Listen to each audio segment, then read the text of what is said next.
Hey, how's it going guys? It's Clarice here. Now, you might remember that in my Whiplash review, I mentioned that the next film I'd be doing would be something which I think can be considered one of the worst movies to come out of the London Film Festival.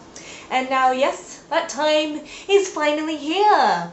Wow! That darn movie show! So cast your minds back to 2010 when a little-known filmmaker known as Gareth Edwards made a little movie known as Monsters for the minuscule budget of under $500,000, and then it ended up being one of the best sci-fi movies of the year.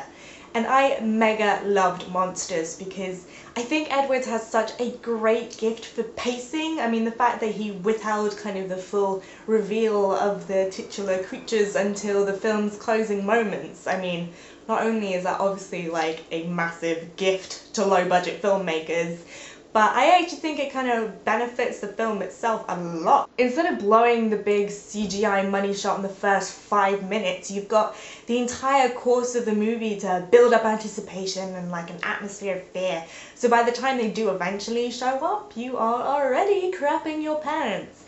And also it means they're not really on screen long enough for that initial shock impact to wear off. So the actual monsters themselves end up feeling a lot scarier and a lot more effective. And it's a tactic that he carried through into Godzilla, and which I think makes Godzilla such a cool piece of filmmaking because he was so selective about which shots of Godzilla to use that he always felt very fresh, and he felt exciting, and it was exciting to see him on screen the whole way through the movie. And the fact, you know, that he only used like the fire breath in one moment, that moment became like the coolest part of the whole film because it was just so like, yes, it happened! Yes, Godzilla! And I think that's something that a lot of maybe big blockbuster directors could learn from, to use a little bit of restraint, eh? Michael Bay. So when it came to producing the inevitable sequel to this movie, Tom Green, not that Tom Green, took over from Edwards and fucked that shit right out of the window. I mean, honestly, I don't know if I can talk about this movie without just screaming incoherently, because where were the monsters in this movie? Why was this movie called Monsters and it had nothing to do with monsters? I mean, seriously, Monsters.Continent is not a movie about monsters. I mean, I will concede, yes, there are monsters in this movie, but they are almost exclusively in the background. It's as if like somewhere within Monsters.Continent there is a Monsters sequel happening, but the camera was just turned the wrong way.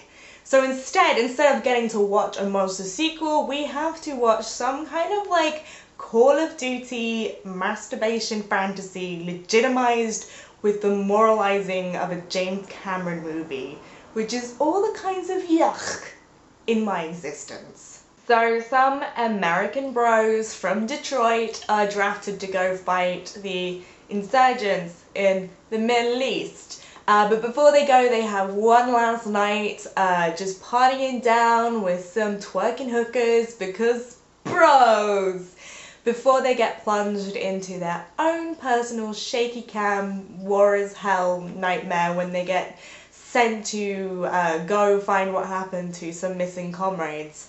And because apparently, I don't know, putting didactic messages into war movies suddenly make them artsy or something, there's some kind of weird, like, Avatar-y, Pocahontas-y message of being like, oh, these natives, they're so, like, spiritual, actually. They have so much to teach the white man. Which does come off like 100% more awkward and offensive when it's not coming out of the mouths of like cartoon princesses and big blue CGI cats, and when it's coming out the mouths of like people involved in real like current events. And I know there's been a lot of commendation for kind of the technical aspects of the movie, and I will grant it that it is a pretty looking movie. There is some really great cinematography in there somewhere. But to be honest, for me, like, if the movie's got no soul to it, then nice visuals just do not, like, cut it for me.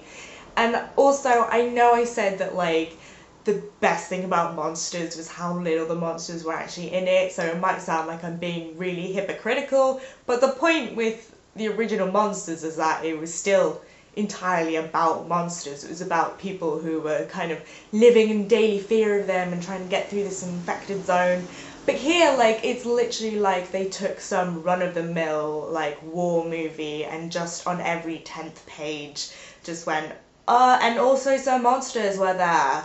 And I could definitely see how setting a monster sequel in a war zone could be really interesting. Like, I guess kind of like District 9 did, sort of using the aliens as an allegory for the South African apartheid. But here, like, I couldn't get anything like that from the movie. I mean, the only sort of allegory I guess I could see was the fact that they kept sort of mentioning the people of the Middle East and the monsters in like the same sentence, which obviously that like comparison on its own just feels obviously not very cool at all.